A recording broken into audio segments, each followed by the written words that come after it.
Good morning. My name is Robbie Swan. I work at U.S. Fish and Wildlife Service Diversity and Civil Rights here in Alaska. I'm here today with Mark Ilg, our Regional Safety Manager, and I'm going to interview Mark in regards to the Martin Luther King Jr. speech, I Have a Dream, that was delivered in 1963 to about 250,000 people. Mark, I recently had the opportunity to watch you deliver the speech, and I could feel your pain and your passion. I could even feel hope. I could tell that you were speaking from the heart. What prompted you to memorize this speech? Well, Robbie, first let me say that I'm always honored to recite the words spoken by Dr. Martin Luther King Jr., August 28, 1963, on the steps of the Lincoln Memorial. And I first heard the speech back in junior high, and that's when I memorized it, junior high, high school time frame. And I just thought it was an important speech, and it was very poetic. And so it interested me, so I memorized it. Okay.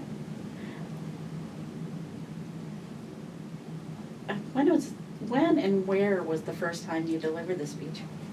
The first time that I ever delivered the speech formally happened in the mid to late 90s. I was active duty and I was stationed up in Fairbanks, Alaska. And while I was up there, I was walking through the headquarters building and I saw a line of people and I said, uh-oh, somebody's in trouble, kind of making a joke. And someone then said, no, nobody's in trouble. This is a line of people that are waiting to audition for speaking the Martin Luther King I Have a Dream speech on Martin Luther King Day. And so I said, oh, well, that's great. And as I walked off, I spouted off a couple of lines from the speech that I had committed to memory. And they said, wait, come back. You have to get in line and audition. And I said, well, I don't think that would be good for me to audition for the speech. You have plenty of people. Anyhow, they made me audition anyhow, and they selected me to recite the speech. It was an honor. How many times have you recited the speech? Since then, probably about 15 to 20 times, I would say, in different areas. I've recited the speech in combat zones, in danger zones, Korea, Bosnia, Kandahar Air Base in Afghanistan. Okay. What type of reactions do you get or have you received? I've received various types of reactions. There are times when I go to start the speech and I will be looking out at the crowd and I'll see a few people with their arms crossed with kind of a stern look like, who does this guy think he is? And then generally about halfway through the speech, those are the same people that are leaning forward on their seats, smiling and nodding. And then after it's given, usually I generally get positive reaction from people coming up saying that it was delivered well. And honestly, it was quite shocking that there are many people that come up and say that that's the first time they've ever heard the speech all the way through. Is there anything else that you'd like to tell us about your experience with the speech? Well, Robbie, I enjoy reciting the speech. I think it's a very important speech in the history of our country. And the way that Dr. King gave the speech back in 1963, the comparing and contrasting of the two societies, the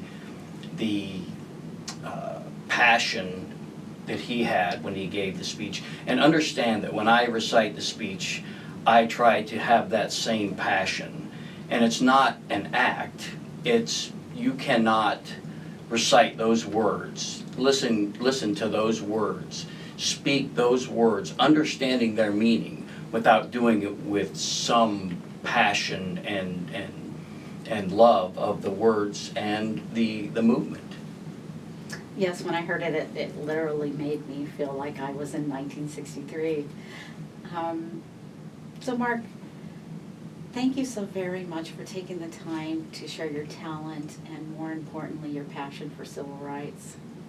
So without further ado, here's Mark with I Have a Dream. I'm always honored to recite the words spoken by Dr. Martin Luther King Jr. August 28, 1963, on the steps of the Lincoln Memorial. I am happy to join with you today in what will go down in history as the greatest demonstration for freedom in the history of our nation. 50 years ago, a great American in whose symbolic shadow we stand today signed the Emancipation Proclamation. This momentous decree came as a great beacon light of hope to millions of Negro slaves who had been seared in the flames of withering injustice. It came as a joyous daybreak to end the long night of their captivity. But 100 years later, the Negro still is not free. 100 years later, the Negro is still sadly crippled by the manacles of segregation and the chains of discrimination. 100 years later, the Negro lives on a lonely island of poverty in the midst of a vast ocean of material prosperity. 100 years later, the Negro is still languished in the corners of American society and finds himself in exile in his own land. And so we've come here today to dramatize a shameful condition. In a sense, we've come to our nation's capital to cash a check. When the architects of our republic wrote the magnificent words of the Constitution and the Declaration of Independence, they were signing a promissory note to which every American was to fall heir. This note was the promise that all men, yes, black men as well as white men, would be guaranteed the unalienable rights of life, liberty, and the pursuit of happiness. It is obvious today that America has defaulted on this promissory note insofar as her citizens of color are concerned. Instead of honoring this sacred obligation, America has given the Negro people a bad check, a check which has come back marked insufficient funds. But we refuse to believe that the Bank of Justice is bankrupt.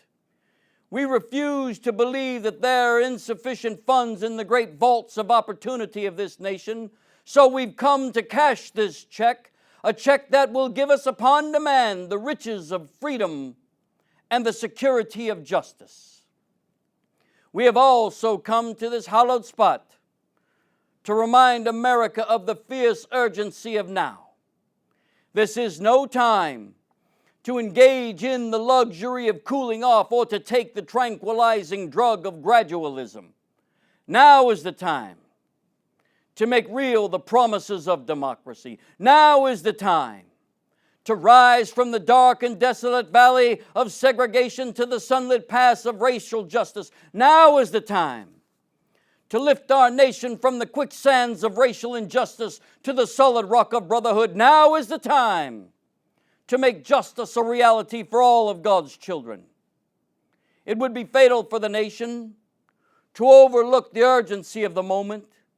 This sweltering summer of the Negro's legitimate discontent will not pass until there is an invigorating autumn of freedom and equality. 1963 is not an end, but a beginning. Those who hope that the Negro needed to blow off steam and will now be content will have a rude awakening if the nation returns to business as usual. There will be neither rest nor tranquility in America until the Negro is granted his citizenship rights. The whirlwinds of revolt will continue to shake the foundations of our nation until the bright day of justice emerges. But there is something that I must say to my people who stand on the warm threshold which leads into the palace of justice. In the process of gaining our rightful place, we must not be guilty of wrongful deeds. Let us not seek to satisfy our thirst for freedom by drinking from the cup of bitterness and hatred. We must forever conduct our struggle on the high plane of dignity and discipline.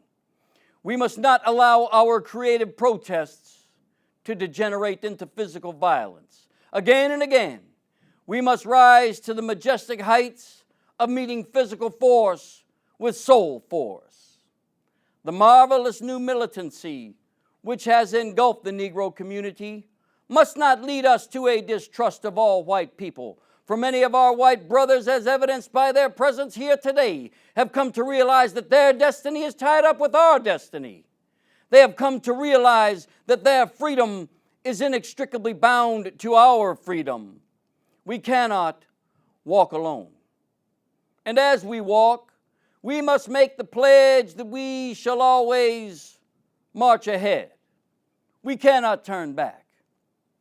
There are those who are asking the devotees of civil rights, when will you be satisfied? We can never be satisfied as long as the Negro is the victim of the unspeakable horrors of police brutality. We can never be satisfied as long as our bodies, heavy with the fatigue of travel, cannot gain lodging in the motels of the highways and the hotels of the cities. We cannot be satisfied as long as the Negro's basic mobility is from a smaller ghetto to a larger one. We can never be satisfied as long as our children are stripped of their selfhood and robbed of their dignity by signs stating "for whites only." We can never be satisfied as long as a Negro in Mississippi cannot vote and a Negro in New York believes he has nothing for which to vote. No, we are not satisfied, and we will not be satisfied until justice rolls down like waters and righteousness like a mighty stream. I am not unmindful that some of you have come here out of great trials and tribulations. Some of you have come fresh from narrow jail cells. Some of you have come from areas where your quest for freedom has left you battered by the storms of persecution, staggered by the winds of police brutality. You have been the veterans of creative suffering. Continue to work with the faith that unearned suffering is redemptive. Go back to Mississippi. Go back to Alabama. Go back to South Carolina. Go back to Georgia. Go back to Louisiana. Go back to the slums and ghettos of our northern cities, knowing that somehow this situation can and will be changed. Let us not wallow in the valley of despair. I say to you today, my friends, so even though we face the difficulties of today and tomorrow, I still have a dream. It is a dream deeply rooted in the American dream. I have a dream that one day this nation will rise up, live out the true meaning of its creed. We hold these truths to be self-evident, that all men are created equal. I have a dream that one day on the red hills of Georgia, the sons of former slaves and the sons of former slave owners will be able to sit down together at the table of brotherhood. I have a dream that even the state of Mississippi, a state sweltering with the heat of injustice, sweltering with the heat of oppression, will one day be transformed into an oasis of freedom and justice. I have a dream that my 4 little children will one day live in a nation where they will not be judged by the color of their skin, but by the content of their character. I have a dream today. I have a dream that one day, down in Alabama with its vicious racists, with its governor having his lips dripping with the words of interposition and nullification, one day right down in Alabama, little black boys and black girls will be able to join hands with little white boys and white girls as sisters and brothers. I have a dream today. I have a dream that one day every valley shall be exalted.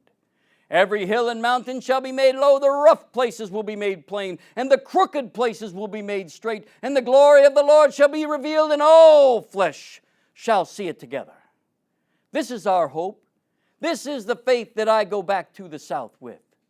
With this faith, we will be able to hew out of the mountain of despair a stone of hope. With this faith, we will be able to transform the jangling discords of our nation into a beautiful symphony of brotherhood. With this faith, We will be able to work together, to pray together, to struggle together, to go to jail together, to stand up for freedom together, knowing that we will be free one day. And this will be the day when all of God's children will be able to sing with new meaning. My country, 'tis of thee. Sweet land of liberty, of thee I sing. Land where my fathers died, land of the pilgrim's pride. From every mountainside, let freedom ring. And if America's to be a great nation, this must become true. So let freedom ring from the prodigious hilltops of New Hampshire. Let freedom ring from the mighty mountains of New York. Let freedom ring from the heightening Alleghenies of Pennsylvania. Let freedom ring from the snow-capped Rockies of Colorado. Let freedom ring from the curvaceous slopes of California. But not only that, let freedom ring from Stone Mountain of Georgia. Let freedom ring from Lookout Mountain of Tennessee. Let freedom ring from every hill and molehill of Mississippi, from every mountainside. Let freedom ring. And when this happens, when we let freedom ring, when we let it ring from every village and every hamlet, from every state and every city, we will be able to speed up that day when all of God's children, black men and white men, Jews and Gentiles, Protestants and Catholics, will be able to join hands and sing in the words of the old Negro spiritual. Free at last, thank God Almighty, we're free at last.